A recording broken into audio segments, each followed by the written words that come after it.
Rebonjour, je relance le direct. Le live, ça ne fonctionnait pas, donc on va réessayer. Alors, du coup, aujourd'hui, le live, c'est sur la PMA en solo avec le docteur Malafré, si on arrive à se connecter.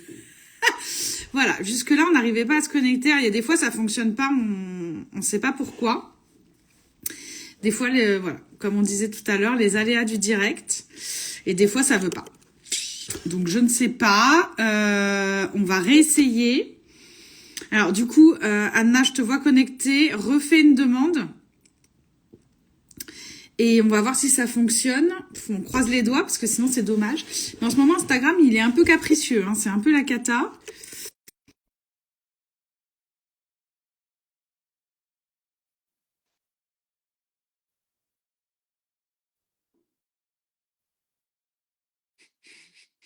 Il n'y a personne.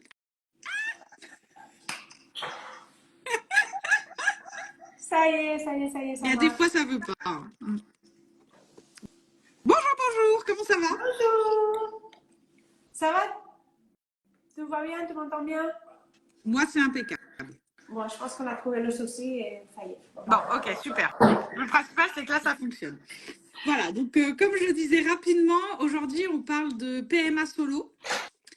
Voilà, un sujet qu'on n'avait pas encore traité en live. Voilà, on essaie de traiter un sujet différent à chaque fois en fonction de vos sollicitations. À tous, voilà. Du coup, est-ce que tu as une présentation à nous faire ou Non, Ophélie? mais je suis surprise qu'on n'ait pas traité encore ce sujet-là Bah, ouais. en live. C'est pas possible. Il faut qu'on en parle bien et qu'on explique tout bien. Et j'étais assez étonnée aussi quand j'ai refait le point de la liste de ce qu'on avait déjà traité. Je dis que c'est quand même un sujet sur mon compte qui est Oui, le sujet principal. on a sauté le fondamental. Bon. C'est ça. Alors, bon, du coup, il y a eu une ou deux questions sur la PMA solo en France. Donc, du coup, moi, j'y répondrai. Voilà, mais là, le principal, c'était surtout de parler de la PMA solo en Espagne. Et s'il y a des petits sujets spécifiques par rapport à la France, à la prise en charge et tout ça, moi, j'y répondrai. Pour le reste, c'est plutôt Anna qui va y répondre. Alors, moi j'avais pensé un peu pour parler de la PMA solo, de faire un petit récapitulatif des techniques qu'on peut faire en solo, et en commençant par l'insémination avec sperme de donneur, que c'est une des plus fréquentes. Après, la fécondation in vitro, la FIV avec sperme de donneur, ou le double don, la FIV avec le don d'ovocytes et le don de sperme, ou le don d'embryon, ou l'adoption d'embryon. D'accord? C'est un peu les quatre techniques qu'on peut faire en Espagne quand on fait un parcours en solo. Alors, on peut parler un peu, si ça te semble bien, un peu du côté donneur. C'est un peu aussi ce qui est plus intéressant. C'est la particularité, exactement. Ouais. Étant donné qu'en Espagne, on n'a pas vraiment de liste d'attente. Donc, finalement, c'est la femme ou la patiente qui commande un peu les timings. Il suffit de compléter un peu le dossier médical qu'on demande pour vérifier que tout est bon pour envisager une grossesse. Et une fois qu'on a complété le dossier, pour le donneur, il n'y a pas de liste d'attente. C'est-à-dire, moi, je fais la demande et on prépare l'échantillon pour le jour de l'insémination, par exemple. Alors, les critères pour pouvoir être donneur de sperme en Espagne. D'accord? Ça, c'est important aussi. Mais d'habitude, c'est des hommes ou de jeunes hommes qui habitent ici à côté de Barcelone, puisque nous, on a dans notre clinique, on a un andrologue, c'est le docteur Ferran Garcia, qui s'occupe un peu de tout le suivi des donneurs. On a notre propre programme de don de sperme à la clinique, donc c'est des personnes qui viennent ici à Barcelone, à la clinique Institut Marquès, à faire les examens, à faire les spermogrammes, pour l'échantillon, qu'on gèle ici dans notre laboratoire les échantillons. Donc ça, c'est une différence quand même qui est assez importante par rapport au don. Et une fois ils ont fait le don, on congèle plusieurs paillettes et on les classifie un peu par rapport au phénotype. D'accord? Parce qu'en Espagne, quand on fait un parcours en solo, il faut essayer de trouver un donneur qui ressemble à la patiente qui fait le parcours. D'accord? Et ça, dans la loi, c'est un peu fait parce qu'il s'est réfléchi de la façon que l'enfant se reconnaisse sur la maman. D'accord? Alors, moi, quand je fais le premier rendez-vous avec la patiente, ben, je lui pose les questions normales par rapport au côté médical, antécédents médicaux, familiaux, allergies, si elle a fait des techniques précédentes de PMA, mais aussi je demande souvent une photo de la patiente et qu'elle me dise un peu les caractéristiques physiques, un peu par rapport à la couleur de la peau, la couleur des yeux, la couleur des cheveux, la forme des cheveux. Et avec tout l'ensemble, on cherche le donneur qui lui correspond le mieux. D'accord? Il faut savoir que tous les donneurs, ils ont des tests génétiques faits, d'accord? Bien sûr, toutes les prises de sang, maladies sexuellement transmissibles, le spermogramme, mais aussi le karyotype, d'accord? Et aussi un test génétique pour les maladies obligatoires de dépistage génétique, d'accord? Mais que si on veut, on peut pousser un peu plus l'étude, d'accord? Et c'est l'étude de maladies récessives, l'étude de porteurs, d'accord? On sait que nous tous, on est porteurs sains, la plupart de quelques mutations génétiques, que nous, on n'est pas forcément malade parce que c'est les maladies récessives qu'il faudrait qu'on ait les deux allèles pour être malade. Mais si on veut avoir cette information, il y a la possibilité aussi de faire une prise de sang, de voir si on est porteuse de quelque chose et vérifier sur le donneur qu'il n'y a pas la coïncidence. D'accord? C'est une technique qui ne change pas le taux de réussite, qui n'évite pas non plus toutes les maladies du monde, parce qu'il y a toujours des mutations des neurones, des choses qu'on n'est pas capable de regarder. Mais c'est vrai que sur les 420 maladies les plus fréquentes et les plus connues, on est capable de faire ce matching génétique pour éviter la coïncidence et minimiser le risque d'avoir un bébé avec un souci concernant ces maladies précises. D'accord? Alors ça, c'est un peu le choix du donneur. Et après, ça dépend un peu en fonction des techniques. Il y a une information hyper importante qui n'a pas été donnée, c'est qu'en Espagne, le donneur est anonyme. Oui. En Espagne, le don de gamètes, c'est anonyme, volontaire et altruiste. D'accord? Donc, les donneurs sont anonymes et il n'y a aucune information qui peut être donnée qui évite de les identifier. Et ça, c'est vrai que c'est très important, mais c'est un peu comme ça, d'accord? Parce que c'est dans le parapluie de la loi du don de sang, de tissu, de gamètes. Donc, pour nous, c'est toujours anonyme, le don. Non, mais c'est l'information importante parce que la première question à se poser quand on veut faire une PMA solo ou qu'on a besoin d'un don de sperme, parce que ça peut être pour les couples de femmes, mais des couples hétéros aussi qui ont besoin d'un don de sperme. La question, la primordiale, enfin moi, la première question que je pose quand les gens me parlent de ça, c'est OK, le don, anonyme ou non anonyme. Voilà, ça va déjà nous donner la première orientation, quoi. En Espagne, c'est anonyme. Exactement, c'est anonyme. Mais aussi un peu la culture du don, qu'on est un peu les premiers pays du monde dans le don d'organes et de sang, ce qui fait qu'on ait beaucoup de dons, d'accord, et qu'il n'y a pas du tout de liste d'attente. Ça veut dire que si on est décidé à faire une insémination et on a déjà complété les examens en France, mais on a vu qu'il y a une liste d'attente et on vient en Espagne, ben, depuis le premier jour des règles jusqu'au jour de l'insémination, il n'y a que 2 semaines à peu près. Donc vraiment, pas de liste d'attente. Et pareil pour la FIV.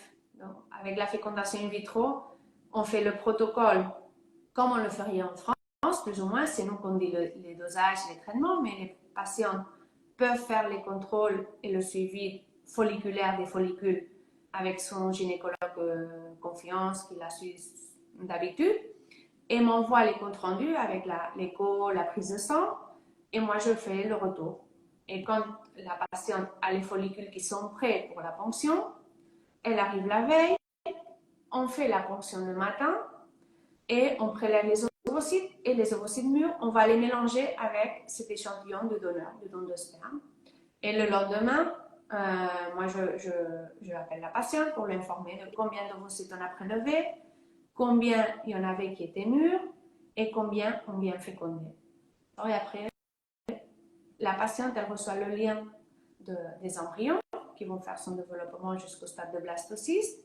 Et moi, j'informe aussi à J3 et à J5 pour dire finalement combien d'embryons on a. Et après, en fonction de l'âge de la patiente aussi, on peut faire le diagnostic préimplantatoire ou pas.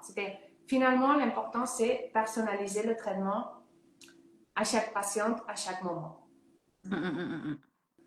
Et ça, c'est important.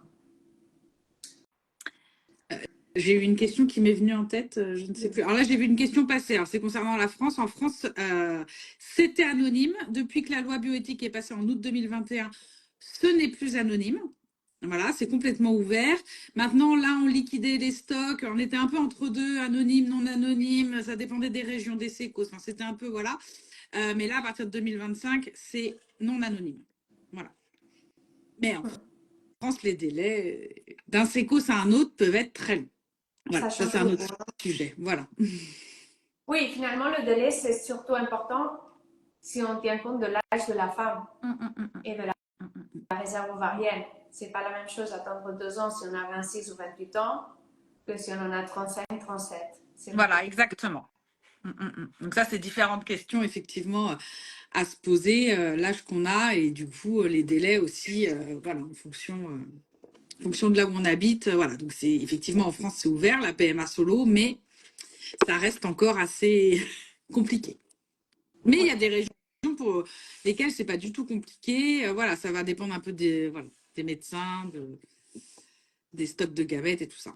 Bref, ça, c'est un autre sujet. En tout cas, si on veut un don anonyme, c'est l'Espagne. Exactement. Et après, comme je disais, bon, on a parlé un peu de l'insémination avec le don de sperme.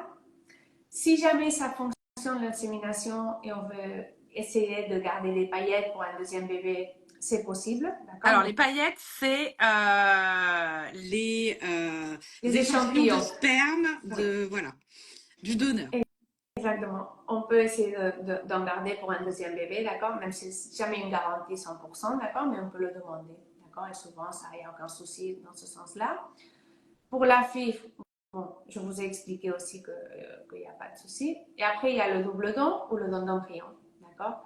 Il y a les femmes en parcours solo, ou bien pour une raison d'âge, ou pour une raison médicale, parce qu'il y a eu une chirurgie ovarienne, ou un problème oncologique, ou un traitement qui a endommagé les ovaires, ou tout simplement à cause de la ménopause, ou l'insuffisance ovarienne précoce. Il faut aussi faire un appel à un don d'ovocytes. D'accord? Alors, dans ce cas-là, en Espagne, c'est possible aussi, et il n'y a pas non plus de liste d'attente pour faire un don d'ovocytes, que ce serait un double don d'ovocytes et don de sperme. Et ce qu'on fait, c'est qu'on crée les embryons en tenant compte des caractéristiques aussi de la femme et pour pouvoir le transférer un par un, surtout dans l'utérus de la femme. Parce que là, du coup, on parle d'ovocytes jeunes, de sperme jeunes. Oui. Donc là, on fait attention parce que là, on est sur des embryons qui, normalement, sont quand même de Oui. bonne qualité, quoi. Et surtout qu'aujourd'hui, depuis le mois d'août dernier, ben, il y a surtout un positionnement de la Société européenne de fertilité pour ne jamais, c'est-à-dire il n'y a aucune raison valable pour transférer 2 embryons à la fois. Parce que c'est aller chercher une grossesse gémellaire que 50% sont prématurés et peut y avoir des complications. Et le but, c'est toujours la maman en bonne santé, avec le bébé en bonne santé, on va minimiser les risques. Surtout si on fait une PMA solo après 40 ans, que du coup, bah là, on fait un don d'ovocytes parce que bah, nos ovocytes sont plus, voilà, même si on est encore très jeune après 40 ans, nos ovocytes ne sont plus de bonne qualité, donc on fait un don voilà, on fait un don d'ovocytes. Il y en a pour qui ça fonctionne. Hein, je fais dans le cas d'un En don général, d'ovocytes. oui, en général. Voilà, une grossesse gémellaire après 40 ans, c'est quand même hyper risqué, quoi. Faut quand même pas l'oublier. Même si on paraît toute jeune comme ça, Oui. voilà, on a plus de 40 ans, quoi. Oui, surtout que ça augmente un peu plus les risques d'hypertension, de diabète. Bon, il faut être prudent. D'accord? Après, c'est vrai que si on fait la FIV en solo avec don de sperme et on a, comme tu disais, autour de 40 ans, on peut faire la FIV cumulation. D'accord? Dans le but de cumuler les embryons pour faire le DPI. D'accord? De toute façon, ça peut-être, on va changer, on va s'adapter pour les patients qui n'ont pas beaucoup d'embryons et on va faire le DPI un par un. D'accord? Mais aussi, si on fait un double don, ben, il faut savoir qu'on a des garanties. C'est-à-dire, on a des garanties que minimum, on va avoir 2 embryons de bonne qualité minimum. On peut en avoir plus avec le cycle. Et si pour une raison X, ou soit éthique, ou soit pour une raison de coût, ou parce qu'on est décidé à n'avoir qu'un seul bébé, le projet de famille c'est un seul bébé, il y a une technique aussi qui est très valable et très intéressante et qui est beaucoup plus simple qu'un double don, c'est le don d'embryon, l'adoption d'embryon. L'adoption d'embryons, c'est les embryons qui ont déjà été créés au cours de ces dernières années. Il faut penser que notre programme d'adoption d'embryons, c'est le plus pionnier de l'Europe en 2004 et c'est toujours des blastocystes de bonne qualité Et il a les taux de réussite très semblants à un double don. Et c'est une technique qu'on ne peut pas affiner tellement le phénotype, bien évidemment, parce que c'est des embryons qui sont déjà créés, mais quand même on respecte beaucoup et on prend soin de respecter les traits physiques. Et c'est une option qui est, quand on est solo, que parfois on n'a pas le soutien familial, économique pour faire un traitement, l'adoption d'embryon peut être un traitement qui peut être très intéressant. Bah, c'est-à-dire que économiquement, c'est moins cher. Oui. Et on a juste un transfert d'embryon, en fait. On passe pas par la stimulation ovarienne, la ponction. Voilà, notre corps subit moins quand même. Oui, déjà subit moins et surtout c'est ça. Et après on a les programmes de 3 tentatives et sinon il y a un remboursement. Donc tout est bien organisé. Après, bon, bah, quand c'est le double don, c'est pareil, quoi. Mais voilà, on subit moins que quand on fait une FIV. Oui, il n'y a pas les À un piqûres. certain âge, quand on fait une FIV, on sait qu'on va avoir moins de résultats.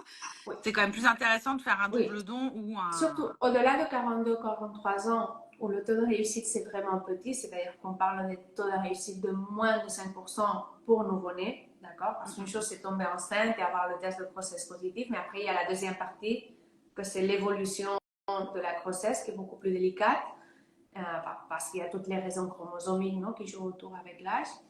Mais quand on est au-delà de 43 ans, surtout, ben, l'indication médicale, c'est plutôt partir directement sur un don d'ovocyte ou un don d'embryon.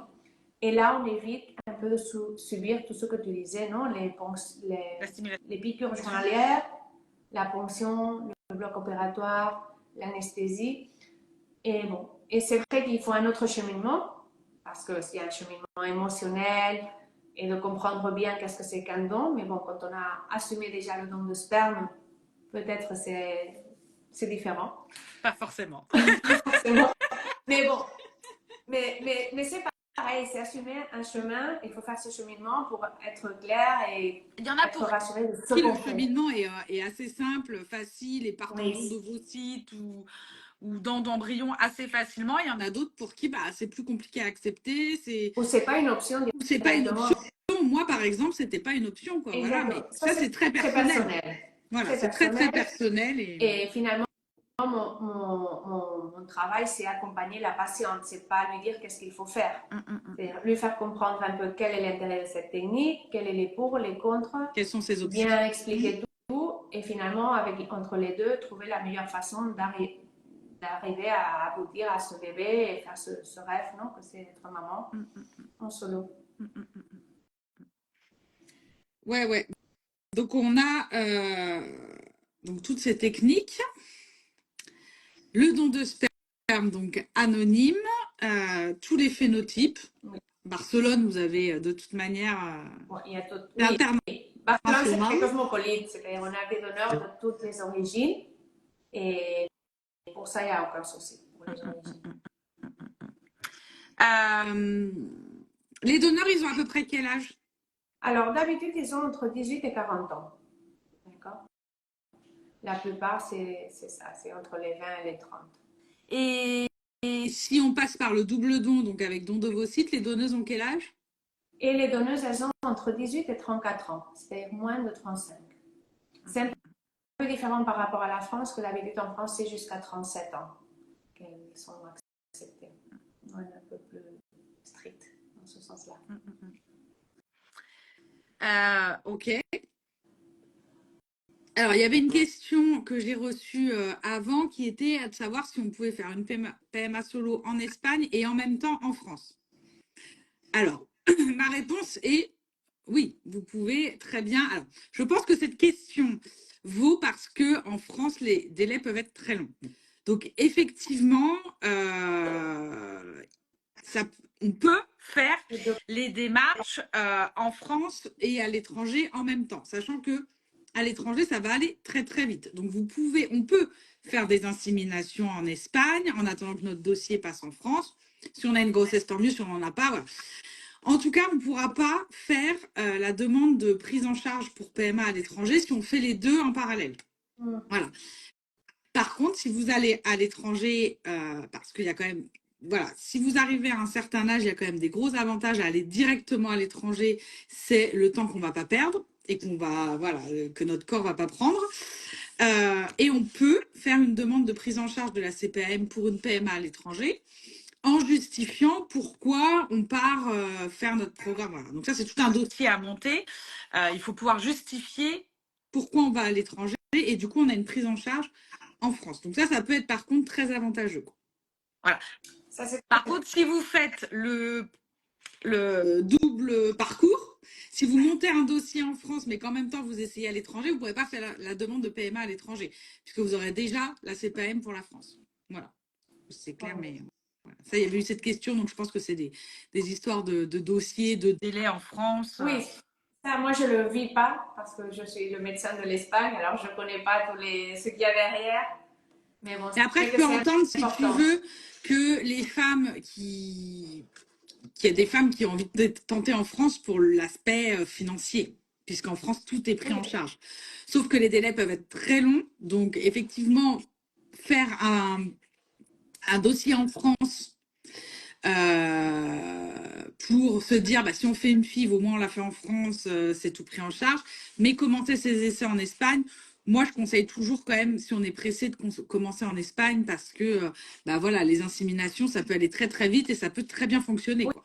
oui, en 3 mois, on peut avoir essayé 3 fois de faire une insémination. Finalement, Oui, et puis il y en a aussi beaucoup qui tombent enceintes grâce à des inséminations, hein. Il y en a, oui, c'est vrai que sur les réseaux, on voit beaucoup de parcours longs, compliqués. Bon, moi, j'en suis un exemple, mais il y a aussi des parcours qui vont très vite, quoi. oui. Il y a le taux de réussite avec une insémination quand on a moins de 35 ans, ça tourne autour de 25-28%. Et après 3 tentatives, on a presque le même taux de réussite qu'avec une FIV, le taux cumulé. Ouais. Donc, c'est une technique qui finit par marcher s'il n'y a pas de souci dans les trompes, s'il n'y a pas de souci du point de vue ovarien, chromosomique et on a un âge favorable. C'est une technique qui marche très bien. Mais c'est vrai que c'est peut-être pas le premier coup, mais sur 10, il y a 3 femmes qui réussissent le premier coup. Alors là, il y a une question à laquelle on a déjà répondu en début de live, mais on va le redire. Quels sont les délais? En fait, en Espagne, ce qu'on disait, il n'y a pas de délai à partir du moment où vous avez votre dossier médical de complet. Donc, soit vous avez déjà fait les examens en France, soit le docteur Malafré va vous demander, enfin son assistante va vous demander des examens de fertilité pour prendre en compte votre propre situation.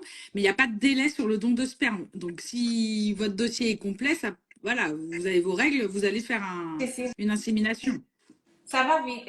Moi, j'ai fait parfois des rendez-vous avec une patiente qui avait le J1 le jour du rendez-vous et au bout de 15 jours, on était en train de faire l'insémination.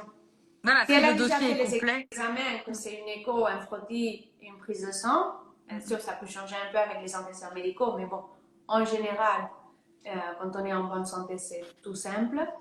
C'est juste vérifier qu'il n'y a pas de risque ou qu'il ne faut pas ajuster la thyroïde, parfois la vitamine D, bon, des petits détails.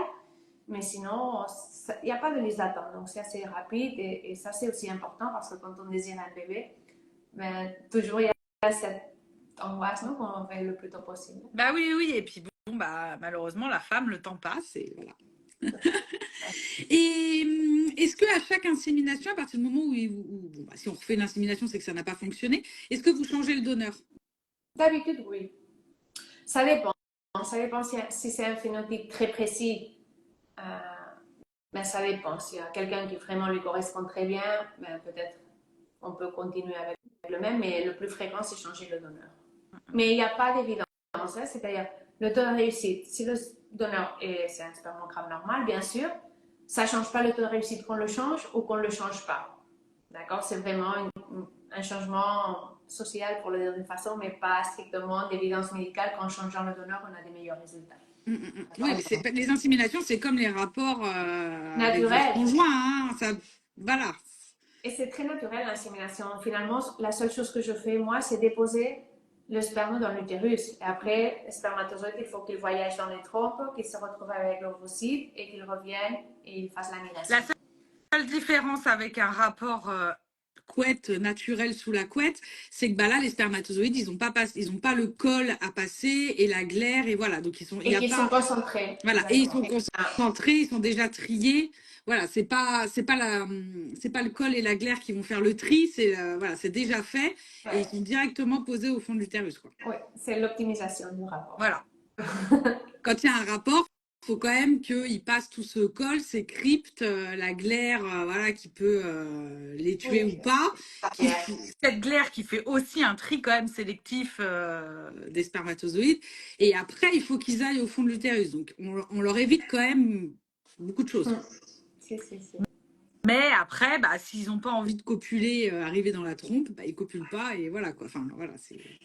Oui, après, sinon, il y a la FIV. C'est-à-dire, si on a fait plusieurs tentatives d'insémination et ça ne marche pas, mais on conseille souvent de changer la technique aussi pour avoir plus d'informations. La première fécondation in vitro, c'est toujours diagnostique et thérapeutique. C'est-à-dire, on a beaucoup d'informations qu'on n'avait pas au préalable parce qu'on est capable de voir la qualité des ovocytes, voir si les ovocytes sont mûrs, si c'est des vésicules germinales. On voit aussi comment se comporte cet embryon pendant son développement. Est-ce qu'il se trompe beaucoup? Est-ce qu'il fait des fragments? Est-ce qu'il évolue correctement? Est-ce qu'il se bloque sur le chemin? Tout ça, avec l'insémination, on n'a pas cette information. Donc, c'est pas seulement que ça augmente un peu le taux de réussite, mais aussi ça nous donne beaucoup d'informations au cas où il faut agir ou mettre en place quelques traitements. Yes. Bon, on n'a pas reçu d'autres questions, je crois pas. Qu'est-ce qu'on pourrait ajouter d'autre sur la PMA solo? Je pense qu'on a fait un peu le tour de tout, ouais. Je sais pas. Si, alors, on a déjà fait un live sur la préservation ovocitaire. Donc, je vous invite à le regarder aussi parce que bah, ça peut être une bonne option si aujourd'hui vous vous dites j'ai envie de faire un bébé, mais je ne sais pas si je le fais toute seule. Ben, voilà, que là, je passe. Ou que vous avez envie de faire un bébé toute seule, mais pas tout de suite. Voilà, il y a aussi cette option de préservation ovocitaire. Donc, dessus, on a fait un live. Oui, oui, surtout c'est ça, non? Parce que faire un bébé solo, ben, il y a tout le côté psychologique, être maman solo qui joue aussi là-dessus. Alors, si on n'est pas très décidé, ben, comme dit Émilie, congeler les ovocytes pour avoir un peu de temps pour réfléchir, c'est une option. Voilà. Et après, bon bah, soit vous rencontrez quelqu'un et vous faites un bébé couette et très bien, soit bah, vous avez vos ovocytes à l'Institut Marquès. Voilà, vous n'avez pas à refaire la FIV, vos ovocytes sont plus jeunes.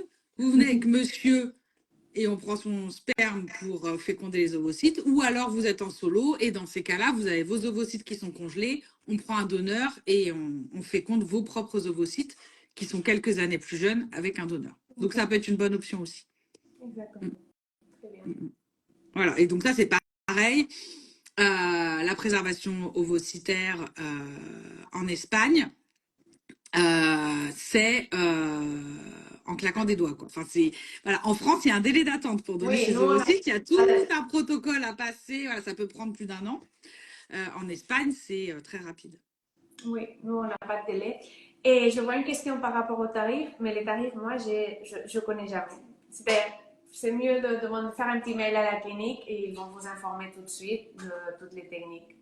Parce que je sais, déjà, c'est personnalisé un peu par rapport aux techniques complémentaires. Si on fait le DPI, si on met en place l'embryoscope, le blastocyste, qu'on le met toujours. Mais bon, c'est vrai que c'est très personnalisé. Surtout, ce qui est important, c'est savoir que si on vient de la part d'Émilie, on a un petit geste intéressant. Et ça, c'est important. Mais pour le détail des techniques, comme ça change beaucoup par rapport aux techniques et aux donneurs, aux dons de sperme aussi, ben c'est un petit coût supplémentaire que c'est pas très cher. Hein. Mais c'est mieux de faire un mail et que la clinique va vous informer sans problème. Et puis surtout que toi, tu es médecin et que tu connais pas les tarifs. C'est surtout ça qu'il faut dire. Moi, je fais le côté médical. Et après, j'ai mon équipe. Il y a souvent Carla, Malika et Ziar qui font le côté administratif et financier. Et Véronica et Mariliana qui font tout le côté plutôt lien médical, ordonnance, prescription, qui mettent. Donc, on est une équipe, mais question de tarif, c'est mieux la clinique. Donc, n'hésitez pas voilà, à contacter directement la clinique en disant que vous venez de ma part. Comme ça, effectivement, il y a un geste commercial. Ou à me contacter directement et je vous mets en lien avec la clinique. Et surtout qu'on n'a pas de liste d'attente pour les rendez-vous. Ça, c'est important. Et que le premier rendez-vous, c'est gratuit aussi. Donc, il n'y a aucun engagement. On fait une évaluation un peu du cas et on conseille un peu quelle serait la technique la plus adéquate du point de vue médical Et en fonction de ça, vous recevrez un devis adapté aux besoins du point de vue médical toujours. Si, si, si. Si, vale. Si, vale. Bon. Il y a le festival qui approche. Ouais, mais avant le festival, on se voit à Paris. Et avant le festival, on se voit. C'est bien parce que Anna, tu fais la promo de mes. Oui, fois de mes. parce que j'ai envie de faire quelque chose de présentiel. Je pense qu'il faut surtout venir à Paris et après à Lyon. Alors, ça, on en parlera bientôt, mais 2025, le premier trimestre 2025, on a pas mal d'événements. Enfin, on a pas mal d'événements. On a Paris. On refait une journée d'information sur Paris. Donc, de mon côté, ça sera une présentation un peu différente de d'habitude, puisque je ne suis plus coach individuel. Mais je suis consultante, voilà, fertilité, cycle féminin. Donc voilà, c'est juste mon approche qui sera différente, mais le fond est le même. Donc on se retrouve à Paris avec l'Institut Marquès pour une belle journée. Et ensuite, effectivement, il y a l'Institut Marquès qui est le sponsor principal du festival. Donc qui sera présente au festival sur Lyon. Donc que vous habitiez n'importe où en France. Vous pouvez venir au festival sur Lyon, c'est très accessible. Oui. Voilà, et cette année, ça va vraiment être chouette. Ouais, ça va être. Super. Ce matin, je commence à travailler sur les plans, ça va être sympa. Très bien. Bon, ben, vous aurez l'information petit à petit. Ça, c'était un peu polaire. Donc, si vous avez si vous avez des questions sur la PMA en solo, n'hésitez pas à me contacter directement, à poser vos questions directement. Je vais mettre le live en replay, donc vous pouvez poser vos questions sur le réel, on vous y répond, Anna ou moi. Voilà, en fonction des questions. Vous pouvez me contacter en direct. Je peux vous mettre en lien directement avec l'Institut Marquès pour avoir, comme tu dis, un premier rendez-vous médical gratuit. Voilà, pour faire le point et voir ce qu'on vous préconise. Et effectivement, l'Espagne est quand même plus avancée que la France. Voilà. Mais c'est pas c'est pas les mêmes moyens, c'est pas la même façon de travailler. Oui, c'est pas la même technique. Là, c'est tout petit détail. Voilà. Mais bon. Voilà. Je vois pas d'autres questions. Non, moi non plus. Je pense qu'on a fait le tour. De toute manière, c'est en replay. Là, en ce moment, les gens sont plus dans Noël, les fêtes et tout ça, mais je sais que les replays sont beaucoup regardés. Et oui, surtout, vous pouvez mettre des commentaires avec des questions et on va répondre. Et si vous n'osez pas, vous nous les envoyez en privé et on répond aussi, il n'y a pas de souci. Voilà. En anonyme. Voilà. Voilà, vous pouvez les envoyer. Il n'y a aucun jugement sur aucune question. Vous pouvez nous les envoyer en privé si c'est gênant. Très bien, super. Bon, ben, merci beaucoup, Émilie, pour ce live. Merci à toi. On se revoit en 2025. À très bientôt. À bientôt. Merci. Bonne journée tout le monde. Bye bye. Au revoir.